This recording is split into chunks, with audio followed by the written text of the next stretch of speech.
लखनऊ से इस वक्त की बड़ी खबर। पूर्वा के केसरीगढ़ गांव की 20 वर्षीय मोनी की इलाज के दौरान मौत हो गई।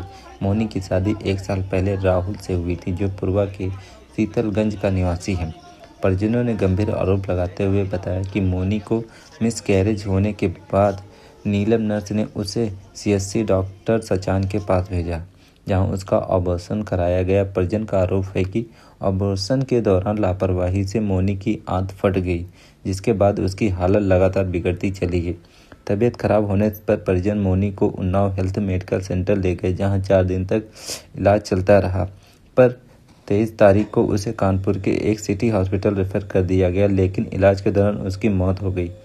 मौत की सूचना मिलते ही परिजनों में आक्रोश फैल गया। परिजन ने मोनी का शव पूर्वा के सीएससी के गेट पर रखकर विरोध प्रदर्शन किया और डॉक्टर सचान पर सख्त कार्रवाई की मांग की। परिजनों का कहना है कि सारी गलती डॉक्टर की है, हमारी बेटी को न्याय चाहिए। इधर प्रशासन मौके पर पहुंचकर पीड़ित परिजन को समझाने की कोशिश करता है, लेकिन परिजन कार्रवाई होने तक धरने पर डटे रहे।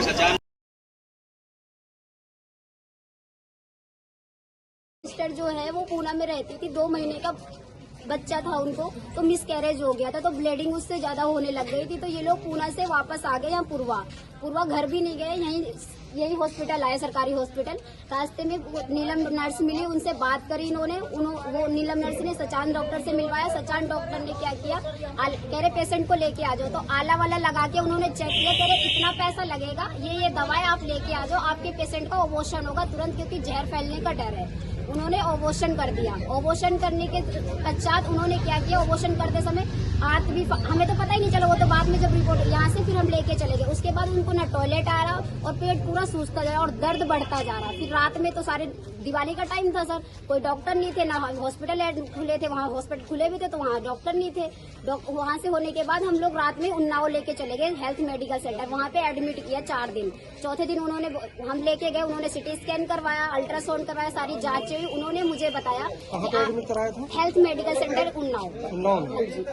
कितनी तारीख को? ये 20 तारीख की 20 तारीख को एडमिट करवाया था। उन्होंने मुझे बताया, सारी जब जांचें हुई, उन्होंने बताया कि आपकी पेशेंट की जिसने भी अबॉर्शन किया है ना, उन्होंने क्या किया, आंत फाड़ दी है पूरी। आंत फाड़ने के साथ साथ बच्चेदानी भी फाड़ दी। बच्चेदानी के साथ साथ उन्होंने जो पीछे पसलियां होती है उनमें भी छेद कर दिया सब में। इस तरीके से औजार चलाया उन्होंने। फिर हमने पूछा उनसे कि क्या होगा सर अब, क्योंकि हमें तो पेशेंट की जान बचानी है। उन्होंने बोला कि अब इसका ऑपरेशन होगा, आंत का ऑपरेशन किया जाएगा, हो सकता है आपका पेशेंट ठीक हो जाए।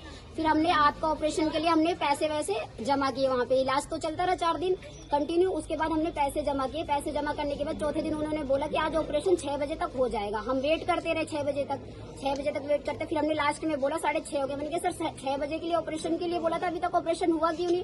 तो उन्होंने बोला एक डॉक्टर आ रहे हैं, वो बताएंगे। बाहर से डॉक्टर बुलवाए उन्होंने। डॉक्टर आके चेक किया आला लगा के, तो कह रहे पेशेंट की कंडीशन बहुत ज्यादा खराब हो चुकी है। तो एक काम करते, यहाँ पे हमारे वहाँ पे बहुत ज्यादा बड़ी बड़ी मशीनें नहीं है, तो एक काम करते सिटी हॉस्पिटल कानपुर भेज देते, वहाँ पे बहुत बड़ी बड़ी मशीनें हैं, तो पेशेंट का इलाज बहुत अच्छे से होगा। कितनी तारीख को भेजा गया था? 23 तारीख को रात में ही, 23 तारीख को रात में भेजा उन्होंने। 23 तारीख को हम लोग 10 बजे वहाँ पे पहुँच गए रात में। तो उन्होंने देखा, पहले पेशेंट की सारी रिपोर्टें देखी। उन्होंने भी सेम चीज बोली, जिसने भी अबॉर्शन किया है उसने इस लड़की की इतनी बुरी हालत कर दी, या तो उन्हें बुलाओ या फिर मैं देख तो रहा हूँ, क्योंकि उन्होंने आंत भी फाड़ दी, बच्चेदानी भी फाड़ दी और जो अंदर जो पसलियां होती है उनमें भी छेद कर दिया है। तो पेशेंट की कंडीशन बहुत ज्यादा खराब कर दी है, लेकिन फिर भी मैं कोशिश करूंगा, पेशेंट को बचाने की कोशिश करूंगा। फिर 4 दिन कंटिन्यू ब्लड बहुत कम था, क्योंकि बहुत ज्यादा ब्लड निकल चुका था। उसके बाद 4 दिन हमारे यहाँ पे लेके गए, तुरंत उन्होंने आईसीयू में एडमिट कर दिया, वेंटिलेटर पे डाल दिया। वेंटिलेटर के बाद उन्होंने ब्लड चढ़ता रहा, हम बाहर से अरेंजमेंट करवाते रहे, जितना पैसा लगा, क्योंकि इतनी फीस इतनी महंगी है सर वहाँ पे। हम लोग परेशान हो गए, कहीं घर से कहीं खेती बिकवा रहे, कहीं चीजें गिरवी रख रहे हैं, कहीं कुछ कर करके कि हमारे पेशेंट की जान बच जाए कैसे भी करके। फिर उन्होंने वहाँ पे इलाज करना शुरू किया। फिर चौथे दिन उन्होंने ऑपरेशन किया, आंत का ऑपरेशन हो गया, सक्सेसफुल हो गया। उसके बाद वहाँ पे फिर आईसीयू में एडमिट हो गए। तीसरे दिन उनको होश आया, मेरी सिस्टर को तीसरे दिन होश आया। होश आने के बाद उन्होंने फिर बोला हमसे कि आपका पेशेंट अब आईसीयू खतरे से बाहर है, तो आप प्राइवेट रूम ले लो, वहाँ पे मतलब इन्फेक्शन फैलने का डर नहीं रहेगा, तो प्राइवेट लोगे तो बहुत अच्छा रहेगा। तो हमने प्राइवेट रूम लिया, वहाँ पे रखा हमने उनको। 4 से 5 दिन 4 से 5 दिन रखने के बाद उन्होंने बोला आपकी पेशेंट की हालत थोड़ा ठीक हो गई है, तो आप एक काम करो, हम डिस्चार्ज कर रहे हैं, आप तीसरे दिन आके हमें दिखा लेना। तो हमने कहा ठीक है सर, हम लेके आगे डिस्चार्ज कर दिया उन्होंने, हम घर लेके आ गए। घर लेने के बाद हम तीसरे दिन जब दिखाने गए हैं तो उन्होंने क्या बोला कि फिर से जांच हुई सारी चीजें कि फिर से कोई प्रॉब्लम तो नहीं है, कोई कंडीशन खराब तो नहीं हो रही। फिर से जब जांच हुई तो यहाँ पे फेफड़े की जगह पे गांठ बन गई, गंदगी इतनी ज्यादा हो गई थी तो उससे गांठ बन गई, तो उसका ऑपरेशन फिर से ऑपरेशन बोल दिया उन्होंने कि आज एडमिट कर दो, हम इसका दूरबीन वाले उससे हम ऑपरेशन करवाएंगे इनका। फिर से ऑपरेशन करने के बाद हमने दूसरे दिन जाके, हमारे पास पैसे नहीं थे वहाँ क्योंकि इतना ज्यादा फीस है, हम घर आए, हमने पैसे अरेंजमेंट करी, पैसे लेके हम दूसरे दिन फिर एडमिट करवाए। जाके एडमिट करवाने के बाद उसी रात में उन्होंने चेकअप वेकअप करवा के फिर से ऑपरेशन हुआ, दिल में जो होता है ना दूरबीन वाला, उससे ऑपरेशन हुआ। ऑपरेशन होने के बाद एक दिन उन्होंने रखा अपने यहाँ पे एडमिट करके रखा। तीसरे दिन उन्होंने बोला एक काम करो, आप अपने पेशेंट को ले जा सकते हो, आपका पेशेंट खतरे से बाहर है। अभी तो एक हफ्ते के बाद आके दिखा देना, जितनी भी पाइपें ये पड़ी है ना, तो एक एक करके, अभी क्योंकि गंदगी बहुत आ रही तो एक एक करके हम निकाल देंगे उनको।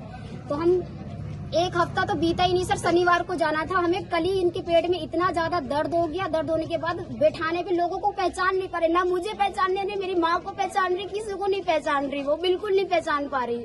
हम वहाँ से रात को हमने गाड़ी करके हमने पूर्वा में दिखाया, ये माधुरी हॉस्पिटल है, यहाँ पे हमने पहले आगे वहाँ से कोई डॉक्टर है हॉस्पिटल है वहाँ, तो हमने बहुत ज्यादा आवाजें भी दी, बंद लॉक था, उन्होंने नहीं खोला। फिर वापस आके हमने माधुरी वाले में चेक करा तो उन्होंने बीपी बहुत ज्यादा लो हो चुकी थी, 50 पे पहुंच गया था। तो उन्होंने बीपी लगा के चेक किया, उन्होंने बोला कि पेशेंट की हालत बहुत ज्यादा खराब है, हम अपने यहाँ पे नहीं ले सकते। हमने रिक्वेस्ट भी की कि बीपी थोड़ा वो बैलेंस कर दोगे तो हम कानपुर तक तब लेके पहुंच जाएंगे। तो उन्होंने बोला कि हालत बहुत ज्यादा गंभीर हो चुकी है इनकी, क्योंकि इनका जो जहर वहर है ना, वो जो आ रहा है ना, ये गंदगी नहीं है, जहर है।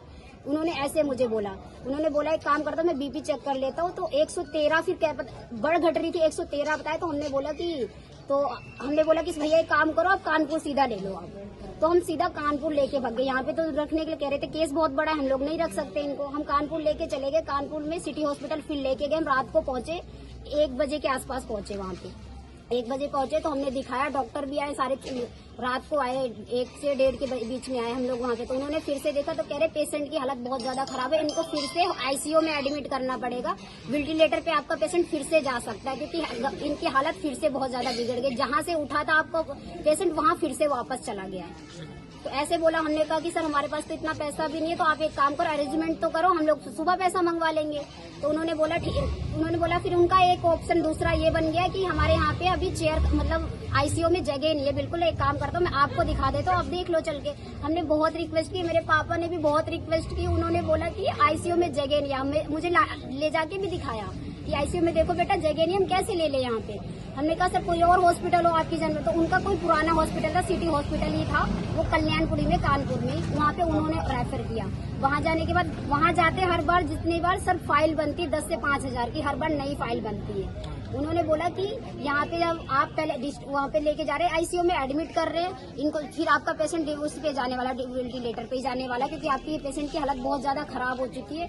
उन्होंने सेम चीज फिर बोली। तो हमने बोला कि सर हमने 10,000 बोला कि 10,000 जमा करवा लो सर, सुबह हमारे फादर वगैरह जाएंगे तो लेके आ जाएंगे पैसे की अरेंजमेंट करके, क्योंकि हमने बहुत ज्यादा पैसा बहुत ज्यादा ही लगा दिया, हम पे नहीं है, थोड़ा बहुत कुछ भी हमने बेच के तो वैसे ही लगा दिया, थोड़ा बहुत जो बचा है वो भी बेच लेंगे। फिर उन्होंने बोला कि नहीं आप पहले इतना पैसा जमा करो जब इलाज करवाएंगे। अब हमारे पास तो